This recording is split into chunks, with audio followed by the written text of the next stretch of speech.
Sud Radio, le numérique pour tous, Vanessa Pérez. Bonjour et bienvenue dans le numérique pour tous, l'émission dédiée à l'innovation, au numérique et à la tech responsable. Et aujourd'hui, une question qui divise autant qu'elle passionne.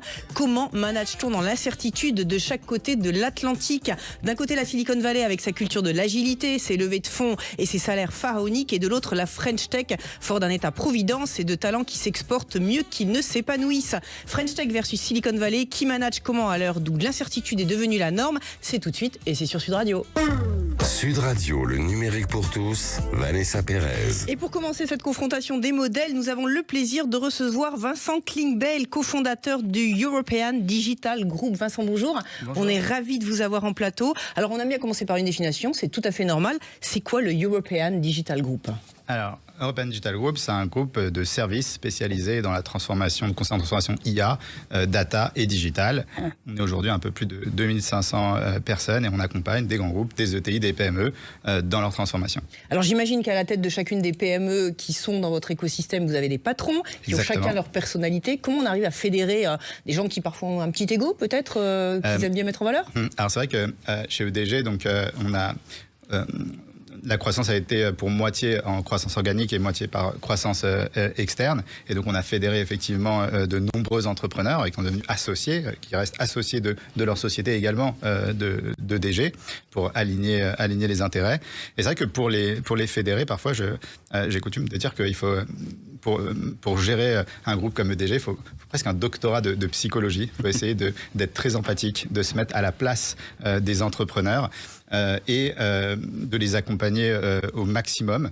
Moi, j'essaie toujours de le faire avec bienveillance, toujours se dire que ils sont actionnaires du groupe, on a tous des intérêts communs, et donc essayer de les fédérer et de tout faire aussi, parce que moi, c'est important pour moi, pour qu'ils restent dans l'aventure. Et ma grande fierté, c'est que donc on a lancé en 2019 EDG, on a fait un nouveau LBO, donc une nouvelle opération capitalistique il y a 18 mois. Et j'ai 99% des entrepreneurs qui sont restés, qui ont réinvesti à mes côtés.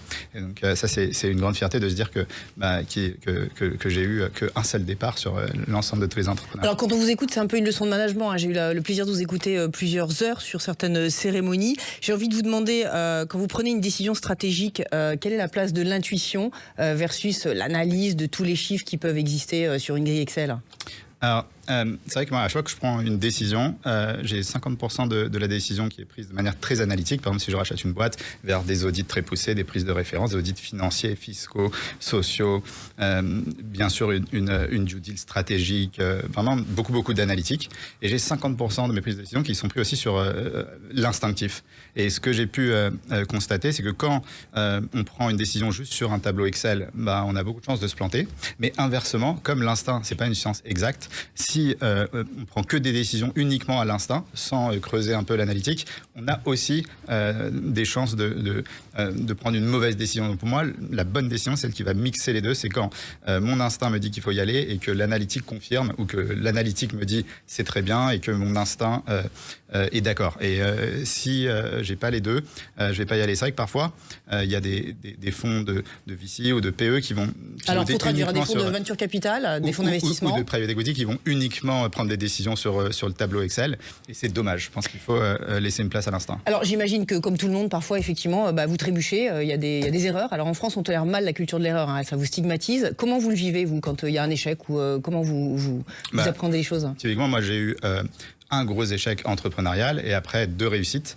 Et je dis souvent que, en fait, sans l'échec de ma première start-up, j'aurais jamais eu les réussites d'après. Parce que déjà, ça m'a donné une telle rage de revanche. L'énergie que j'ai pu mettre dans les boîtes d'après, elle vient du fait que j'étais vraiment très triste de ne pas avoir réussi la première aventure. Et donc, pour moi, l'échec, c'est l'impôt à payer avant d'arriver au succès. Et pour moi, si j'analyse les entrepreneurs ultra successful, ceux qui ont monté des boîtes exceptionnelles, je pense que pour la plupart, ils ont énormément galéré, énormément travaillé, ils ont connu beaucoup de difficultés et d'échecs avant d'y arriver. Pour moi, l'entrepreneur qui lance sa boîte et en quelques mois, c'est exceptionnel, elle explose, c'est un mec sur 100 000. 99% des entrepreneurs successful ont énormément galéré. Et moi, j'ai pas honte de dire que j'ai eu beaucoup de difficultés, que j'ai beaucoup trébuché. J'ai essayé d'être résilient, je me suis battu pour à chaque fois rebondir. Et ce qui est important de souligner, peut-être, c'est qu'il y a beaucoup d'entrepreneurs qui se disent dans 2 ans, je vais faire un exit, surtout chez les jeunes, on doit le dire ainsi. Alors j'ai un terme pour ça. Dites-moi. J'ai un terme pour ça. Que c'est mon frère d'ailleurs qui m'avait, on avait échangé avec mon frère David qui m'avait partagé ça. Mon frère, il m'a dit, en fait, là, on assiste à une génération qu'il appelle la génération jackpot. C'est-à-dire, c'est des jeunes qui, si ils n'ont pas fait une énorme levée ou s'ils n'ont pas vendu leur boîte dans les 2 ans, ils ont l'impression d'avoir échoué. Alors que pas pareil, hein. Pour moi, 99% des entrepreneurs très successful, ils ont été très patients. Un succès, ça peut venir en 10 ans, en 20 ans, parfois même en 30 ans. Et c'est vrai que je constate chez les jeunes beaucoup d'impatience à vouloir tout de suite avoir d'énormes résultats, alors que la plupart des grosses sociétés, des entrepreneurs qui ont monté des empires, ils ont été très patients. Et il faut se dire que peut-être l'argent, et ça vous le disiez à l'heure de la répétition, l'argent ne doit pas être le moteur. Avant tout, c'est partager une aventure, c'est réussir quelque chose ensemble, et l'argent est une conséquence. C'est important de le rappeler. Ouais, c'est évident. De toute façon, donc moi, je suis un ancien avocat reconverti dans le digital. Et c'est vrai que quand j'ai quitté mon métier d'avocat d'affaires pour me lancer dans le digital, statistiquement, les chances de gagner plus en étant entrepreneur qu'en étant avocat d'affaires dans un gros cabinet américain, elles étaient extrêmement faibles. Donc ce qu'il faut, c'est se dire, j'y vais parce que on va vivre une aventure exceptionnelle, pour vivre des émotions qu'on ne peut pas vivre dans d'autres secteurs. Et après, voilà, l'exit et la vente, ça c'est une conséquence de tout ça. Vincent, on parle aussi de la solitude du dirigeant et même de la santé mentale des dirigeants aujourd'hui. Question, est-ce que c'est une réalité que vous avez connue? À qui vous adressez quand il y a une grande interrogation existentielle? Et comment vous pilotez au quotidien pour ne pas vous sentir tout seul? Alors, c'est vrai que quand on est dirigeant d'une entreprise et qu'elle grossit, on a de plus en plus de pression. Donc il faut apprendre à bien gérer la pression. Moi, ce que je constate là depuis quelques années, c'est qu'avec l'expérience, j'ai de moins en moins de pression parce que, c'est pas que j'ai de moins en moins de pression, mais je la gère beaucoup mieux. Parce que la plupart des problèmes qui m'arrivent chaque jour, je les ai déjà eus 50 fois dans ma carrière. Et c'est vrai que la première fois que tu as un collaborateur clé qui démissionne, t'es paniqué, tu te dis mais comment je vais gérer et tout ça. Mais quand ça t'est arrivé plusieurs fois et que tu as rebondi à chaque fois, tu le gères mieux quand ça t'arrive. La première fois que tu perds un client important, tu te dis voilà comment je vais faire et tout. Mais quand ça t'est déjà arrivé, tu t'apprends à mieux le gérer. Et c'est vrai que des nouvelles situations managériales qui me sont jamais arrivées, ça doit arriver 1 à 2 fois par an. Donc là, j'essaye de gérer, mais la plupart des choses qui m'arrivent, en fait, maintenant, je les ai vécues beaucoup de fois, donc ça me permet de mieux gérer. Et après, sur la solitude, moi aussi, j'essaye d'être bien entouré, donc que ce soit en interne ou aussi des coachs externes, des mentors, des partenaires qui, voilà, si j'ai un problème, je peux demander à Carlos des conseils. Et voilà, qu'on écoutera dans la deuxième partie de cette émission. 10 secondes pour conclure. 3 adjectifs si vous deviez conseiller un jeune entrepreneur qui démarre. Ouais, je pense que pour être entrepreneur, il faut être très optimiste parce que comme je l'ai dit, les stats sont pas forcément avec nous, donc il faut être optimiste. Et moi, j'adore aussi.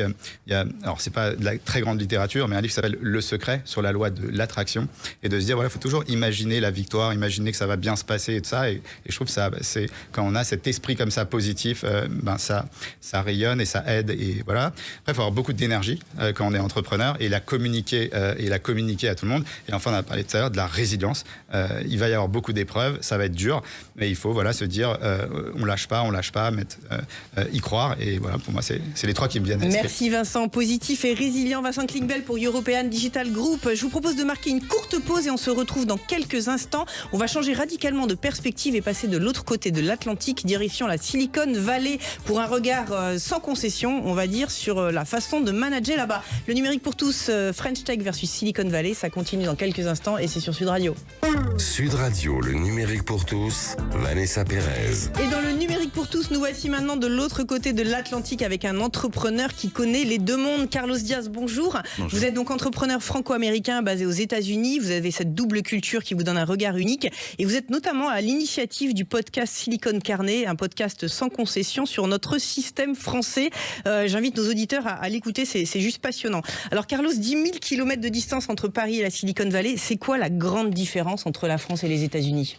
Waouh, il faudrait des heures pour en parler, mais je pense que oui, effectivement, j'ai le sentiment, pour avoir managé des boîtes à la fois en France et aux États-Unis, qu'il y a une peur de l'échec en France qui est bien plus importante qu'aux États-Unis. Aux États-Unis, c'est la culture de Nike, quoi. C'est just do it. Il faut être dans l'action. On se pose pas beaucoup de questions et on privilégie effectivement les gens qui font et qui sont pas là à se poser la question est-ce que c'est bien, est-ce que c'est mal. Et j'ai l'impression qu'en France, on essaye de se protéger beaucoup. Les managers se protègent. Alors comme vous avez des formules sans concession, on va les citer. Vous avez une formule violente d'ailleurs qui consiste à dire l'entrepreneuriat français est à la botte de l'État. Expliquez-nous un petit peu ce que vous mettez derrière ces mots.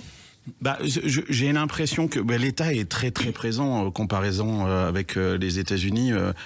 En France et dans l'écosystème. L'État, c'est celui qui finance, c'est celui qui donne la direction, c'est l'État stratège, c'est souvent aussi le client, le principal client des entreprises. Donc forcément, les entrepreneurs sont très attentifs à ce que fait l'État. C'est celui qui réglemente et qui met en place des régulations, tout un tas de choses comme ça. Donc qu'est-ce que ça crée ? Ça crée des entrepreneurs qui se mettent au rythme de l'État. Et justement, moi, je pense que c'est une erreur fondamentale parce que l'entrepreneur, c'est quelqu'un qui court vite. On le voit bien avec la French Tech, avec tout ce mouvement qui a été créé. L'État est omniprésent, c'est lui qui distribue les bons points, c'est lui qui distribue l'argent. L'administration, elle est lente par définition. Donc, l'entrepreneur, il est là à se caler sur le rythme de l'administration. Et moi, dans la Silicon Valley, c'est pas du tout ce que je constate. Alors, on va parler de quelques chiffres, et c'est important de les avoir en tête. Google a levé 29 millions de dollars et Amazon 53. Et en France, on met 600 millions dans Doctolib. Donc, il y a une échelle qui est inversement proportionnelle. Comment vous expliquez ce paradoxe ? Je pense que le capital est d'une part beaucoup plus important dans la Silicon Valley qu'ici, mais il est surtout beaucoup plus efficace. Alors Google, c'était en 1999, mais même 29 millions rapportés au prix de l'inflation aujourd'hui, on est sur de l'ordre de 60-65 millions. C'est sans commune mesure. Quand vous donnez 29 millions en 1999 à Larry Page et Sergey Brin, ils fabriquent Google. Nous, quand on file 600 millions à Doctolib, on fabrique un truc pour prendre des rendez-vous chez le médecin. Peut-être que là, il faut peut-être se poser une question sur l'efficacité. Qu'est-ce qu'on a fait avec dans le digital en France ? Je suis très critique là-dessus parce que j'aimerais. Pourquoi je suis critique ? Parce que moi, ce que je voudrais, parce qu'on a les talents en France, j'aimerais qu'on crée le prochain Google. Ça fait longtemps qu'on nous dit quand est-ce qu'on crée le prochain Google ? Moi, c'est ça ce que j'attends. J'attends pas simplement. Alors, je voudrais pas taper sur Doctolib. C'est un service absolument génial. Mais quand je regarde les 10 dernières années, j'ai l'impression qu'on a essentiellement réformé l'État et les services de l'État. Regardez Blablacar. Blablacar, c'est un service qui est là parce que la SNCF déconne à plein tube et que c'est hyper cher de prendre un billet de train et qu'il fallait trouver d'autres solutions et qu'on a eu besoin des startups pour en fait pour pallier aux carences de l'État. Et on a beaucoup de ça en France, alors que dans la Silicon Valley, l'État aussi, il dysfonctionne complètement, mais on s'en fout. J'allais vous demander, Trump aime les entrepreneurs ? Trump, il aime personne. Trump, il aime que lui. Donc, je pense pas que Trump aime les entrepreneurs, mais en tout cas, il aime les gagnants. Alors, on parlait d'échecs tout à l'heure avec Vincent. Si vous êtes un entrepreneur qui échoue, Trump va pas vous aimer. Mais si vous êtes dans une spirale de la réussite, alors à ce moment-là, il va pas vous aimer, il va vous utiliser. Remarquez quelque chose de très intéressant avec Trump et à l'inverse de la France. Quand les entrepreneurs en France vont à l'Élysée, ils y vont pour demander de l'argent. Quand les entrepreneurs vont à la Maison-Blanche, c'est Trump qui leur demande de l'argent. Belle analyse, belle analyse. Carlos, vous avez un parcours engagé, on commence à le sentir maintenant, et vous avez notamment participé au mouvement des pigeons, et vous êtes parti. Qu'est-ce qui vous a fait dire « je pars de France, ça suffit » ? Au début, j'ai cru que le système était cassé et qu'on pouvait le réparer. En fait, je me suis rendu compte que non, le système, il a été conçu comme ça et que, en fait, il fonctionnait exactement comme il était prévu qu'il fonctionne. Donc, quand vous êtes dans un système où vous avez l'air quand vous comprenez ça, vous dites soit je me résigne ou soit je me barre. Et d'ailleurs, moi, je suis parti en 2010. C'est il y a longtemps. C'était il y a 15 ans. Et quand je reviens régulièrement. J'aime la France. Je suis atterré par ce qui se passe et j'entends plein d'entrepreneurs me dire je me barre. Et pas simplement des entrepreneurs de la tech. La semaine dernière, je dînais avec un ami à moi qui est un des grands illustrateurs de Paris, il travaille pour le New Yorker, etc. Il n'a pas une entreprise, il est tout seul. Il me dit, mais c'est fini, je me barre, je pars en Grèce. Parce que j'en ai marre de payer que 65% de la valeur que je crée reparte dans l'État, parce que l'État, aujourd'hui, je ne comprends plus ce qui est fait avec cet argent-là. Carlos, 30 secondes pour conclure. Votre formule préférée, c'est les entrepreneurs et les politiques, c'est de l'huile et de l'eau. Qu'est-ce que ça veut dire ? Ça veut dire qu'il ne faut pas mélanger. On a besoin dans un moteur de l'huile et de l'eau pour que ce moteur fonctionne. Mais ces deux choses-là doivent rester dans des compartiments séparés. Et je pense qu'il faut foutre la paix aux entrepreneurs. C'est assez simple à comprendre quand je dis que c'est de l'huile et de l'eau, que l'État foute la paix aux entrepreneurs. Je pense que l'État a utilisé les entrepreneurs, notamment les entrepreneurs de la technologie, à des fins politiques. Il en a fait des agents politiques parce qu'il avait besoin, parce qu'il n'était plus en capacité à émerveiller la population et qu'on a utilisé les entrepreneurs et la technologie pour réenchanter la société. Mais c'est pas le boulot des entrepreneurs de faire ça. Merci Carlos Diaz et je vous invite à aller écouter le podcast Silicon Carnet. Et pour clôturer cette émission, nous revenons en France avec un entrepreneur qui fait le pari de réussir face aux géants américains. Cyril Darmon, bonjour. Vous êtes cofondateur de Biblosai, une start-up française dans l'intelligence artificielle. Lancer une start-up d'intelligence artificielle face à ChatGPT, OpenAI, c'est audacieux.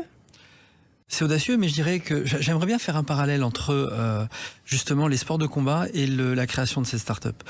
Quand on fait d'un sport de combat, on a deux forces qui s'affrontent avec deux combattants. Et il y a un sport de combat qui utilise la force de l'autre, c'est le Aikido.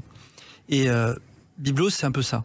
On va utiliser la force des LLM, de ChatGPT et de tous les autres LLM, justement pour être encore plus puissant et sortir des choses absolument extraordinaires. Bien entendu, l'humain reste au centre même de la technologie. Et, ouais, en une phrase, concrètement, c'est quoi Biblosai ? Vous promettez quoi ?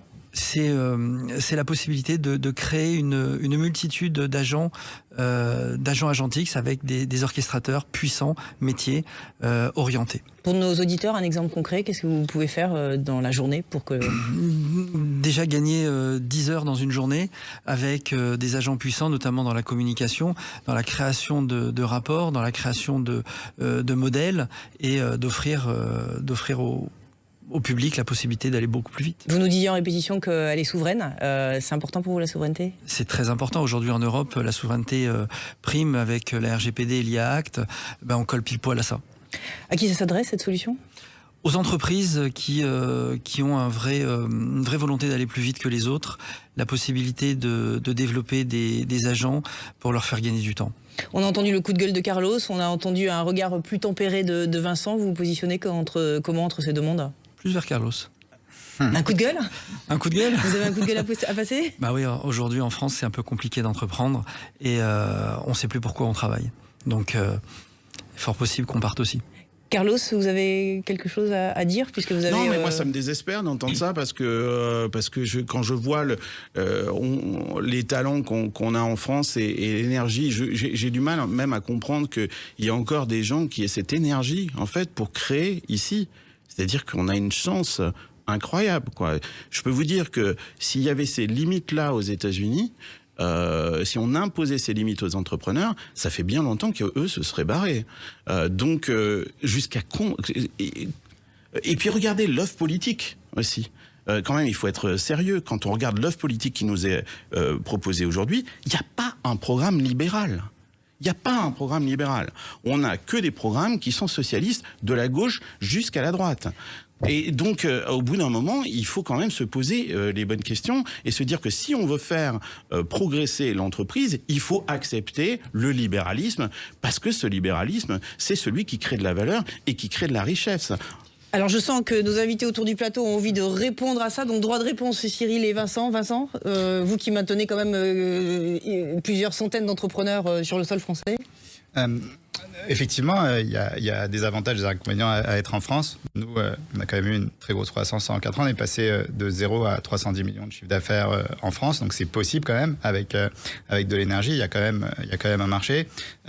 Là où je te rejoins et je vais essayer moi d'être plus optimiste, c'est de me dire que c'est pas impossible un jour qu'il y ait un Google français, c'est-à-dire une société valorisée 1000, 2000, 3000 milliards, 1000, 2000, 3000 milliards. Et si ça arrivait, ça pourrait en fait changer tout l'avenir de la France. Parce que, en fait, si on regarde aux États-Unis, tu regardes les 4 GAFAM, elles pèsent 3 ou 4 fois tout le CAC 40. Donc, en fait, il suffirait de 4 entrepreneurs, si tu revenais pour remonter une boîte, il suffirait de 4 entrepreneurs qui lanceraient des GAFAM et le CAC 40 serait multiplié par 4. Donc, si on regarde toutes les boîtes IA, je crois qu'il y a 4-5 boîtes, elles représentent 40% du S&P 500. Donc, en fait, il faut peu de choses.